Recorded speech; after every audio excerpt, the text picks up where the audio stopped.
All right, we saved the dumbest series for last. Clippers Suns. I actually went on Saturday, got to witness this one in person. No Kawhi. Kawhi gets hurt game 3.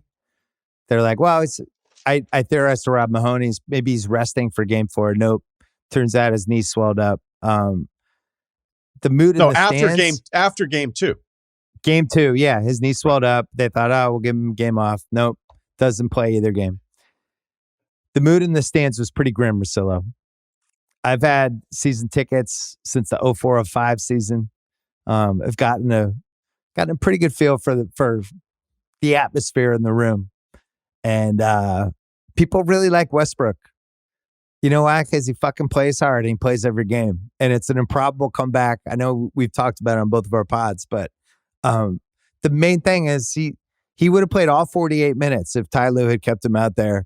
He played as hard as he possibly could, and I think it was a refreshing change for some of the Clipper fans. They're like, at least this guy gives a shit.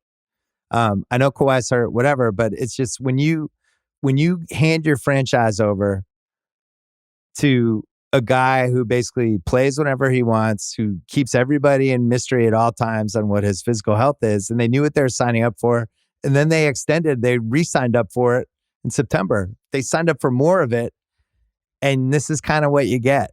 This is the worst case version of, can we trust this guy? You probably can't. There's rumors about that I've heard that I think are pretty convincing about that. They kind of knew that his knee wasn't in good shape when they signed him to the extension in September, where it's like, this is going to be a problem. Hopefully it won't be a problem anytime soon, one of those deals. But this is now like a franchise crippling contract if he can't get back out there. And I just don't trust him to ever be out there and be healthy and reliable again. I think, like, how many years in a row can we do this? It's 2023. He signed with them in 2019. This is who he is. So they're fucked. That's my take. 17-18 plays 9 games at San Antonio. 18-19. Remember, I just moved out here and you and I were doing the pods, and it was still sort of new to me. Like, this is the new normal in the NBA. But back then, not that long ago, 4 years ago, you're like, wait, they're going to be good in the playoffs and he just kind of plays whenever. It's like, well, they're kissing his ass because he's a free agent. They're trying to do whatever they can to keep him around. And by the way, it works. It works because Golden State lost 2 of their best players. He leaves. Clippers the first year. I have no issue with the trade. I have no issue with handing the keys. All right. It's the toughest sport of any of the major sports to be a GM. He won the title. He's the best player in the league. Right. Arguably. To say, hey, we can get Kawhi and Paul George if we do all these things. Fucking everybody's doing it. All of them are doing it. It's the same reason why, like, there are these think pieces about the Nets where it's like, should you ever do this? The Kyrie situation, is kind of by itself and how I feel about that. But you can't look at the Nets going, well, that's not the way to do it. It actually is kind of the way to do it. And it didn't work out. But to then have to double down on both the contracts with he and Paul George, because you feel like you've already given up all these resources that you're sort of stuck. I guess it gets back to kind of last year. Like, I remember, again, in 2021, he played 52 games, didn't play any games last year. I had heard towards the end of last year, like, he was working out and people could see him and he was killing it in workouts. Remember, there was this idea that maybe he could come back. But then nobody fucking knows, man. Nobody ever knows with the guy. And for whatever reason, whether it's his lack of trust going all the way back to San Antonio, which I think was part of this, the Toronto thing, getting to do whatever he wants, going to LA, again, I get why they'd let him do whatever he wants, because you're in the business of hoping to get one of these 7 guys. And when you get one, you have a chance. And when you don't have one, you don't have a chance. So I don't really blame anybody for doing this, but there comes a point where it's the relationship, right? The entire neighborhood's like, I can't believe, like, hey man, I had to be married to her and I couldn't do it anymore. And this is another example of, like, I don't know how you go into next year being like, all right, cool, let's do this again. I know he's had some awful news on the personal front. I don't know that this is a surprise out of nowhere. So you want to be sensitive to that and at least acknowledge that you and I, had talked about it. But, like, where do you think they're at with him? Like, I mean, do you have any read on this? I think as an organization, 4 years, think how long 4 years is. It's a presidential term. It's somebody going to college and then graduating college. It's somebody going to high school. It's like 4 years is a lifetime. The best way I could describe it with some insight in the Clippers this is one of the most traumatized, emotionally scarred, cursed franchises we have in any sport, right? And they go through basically their best chance to win a title is 2014 and 2015. The seeds have parted. They finally have a chance. In 2014, Chris sucks in the playoffs for whatever reason. Durant and Westbrook, and OKC beats them. No shame in that. Then OKC loses next round. 2015, they knock off the Spurs in round one, the greatest round one series of all time. And it's like, all right, then they fucking choke against Houston. And then that era is over. And this is a franchise, especially with this owner, Ballmer, who's like, I'm going to be the hero, put the cape on. I'm going to be the one that saves all this.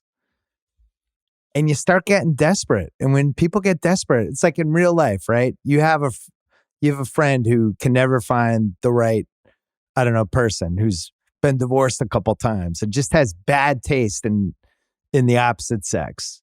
And then they finally find the person. They're talking themselves into all of these things about them because they're so desperate to actually end up with somebody. That to me is the Clippers with Kawhi. It's not, I don't blame them for 2019. I blame them for the extension in 22 when he's already had multiple long knee things. You've already had 3 years under the hood with him. And then you double down on it anyway because you felt like, well, we gave up so much for this guy. I guess we're all in. And I just don't think they were. I don't think they should have done it. And I think the culture that they have, whatever they're trying to build, is fucked up. It's a mess. That's my take. Just an aside, Chris Paul was like a plus 37 in that series against Oklahoma City when Blake got hurt. But just want to throw that in 2014? Yeah. Just for the series. That's all. In the series they lost. We already litigated this in the Book of Basketball pod. Some really tough crunch time moments for him in that series. Doesn't. All right. I just want to give you the full scope. Give you the full deal on it. I can't imagine. Can you imagine being Ballmer? Like, again, the guy I'd love to get a few drinks in the most is Joe Tsai. I feel like so. This is a great game. Which owner would you like to get 4 drinks in? Yeah, Joe Tsai's one. Joe Tsai's the first draft pick. Like, it's not even, it's like Wembanyama coming out. Like, which owner would you want to get drinks in to be like, okay, what was that like? Ballmer is a lottery pick. I mean, he's got to be way up Henderson. He's either going 2 or 3 in the draft. Yeah, he's way more than a lottery pick. He is. Well, you had the physical, and you see what you want to see, and there's red flags with Kawhi's knee, and you could choose to be terrified of the red flags or go glass half full on them.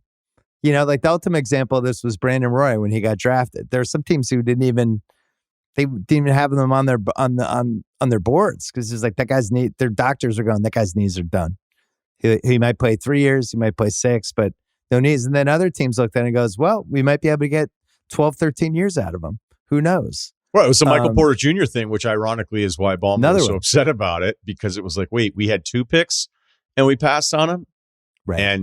But the Michael Porter Jr. story changes all the time, right? Because at one point you're going, wow, they totally lucked out. And then another point in his career, you're like, how do you give that guy all that money when you don't know? And then who knows? The way Denver's looked in this first round, the shot making that he's capable of, you're like, great deal for them. And that's going to change again at some point. I just wonder, it's one thing if Kawhi's hurt all the time and it just doesn't work out. It happens with athletes constantly.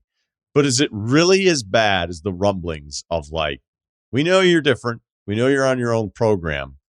But is there any conscious effort to understand like the partnership you're in? Is there any partnership? Or are you so burned from the San Antonio thing and the fact that you've gotten your way every single time? I'm not talking about like whether or not basketball is important to him, but is like, do you not like any of the guys? Do you not like Lawrence Frank? Do you not like Ty Lue? Do you not like Steve Ballmer? Like, do you know how hard this must be for all of them? The fact that Ty Lue kind of let some stuff slip, well, not even slip, because I think he meant to say it on purpose during some of the TNT broadcasts where Reggie Miller said, hey, Ty Lue, he was basically admitting that Ty Lue told him how frustrating he was, and he was starting to get like annoyed by the whole thing. And so as you're watching this series play out, which by the way, after the first half of game 2, even with just Kawhi, and then how competitive games 3 and 4 have been. You're like, dude, if Kawhi, because he was unbelievable in games 1 and 2, like Phoenix would be in real trouble right now. And who knows if he's going to come back and support. I guess these are two different things, how the series looks and then the Kawhi relationship part. But I guess I would never want to be as important to something as Kawhi is to the Clippers and be as dismissive of the relationship as it appears to be.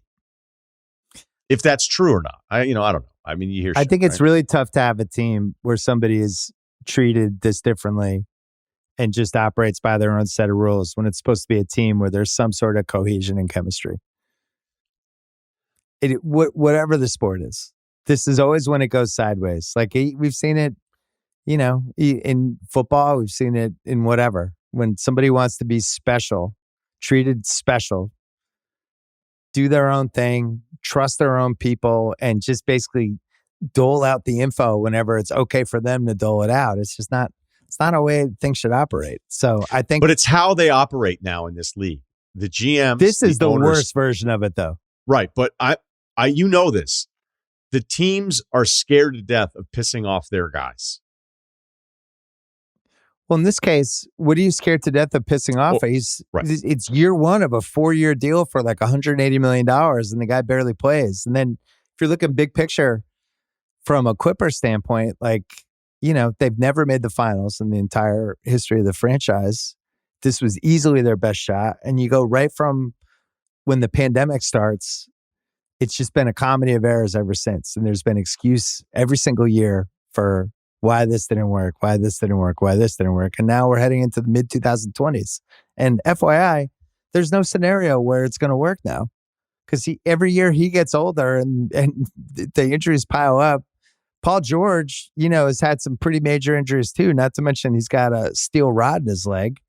And it just feels like the window's closed for them. And if you're a Clipper fan, you're just watching this going, how does this always happen to us?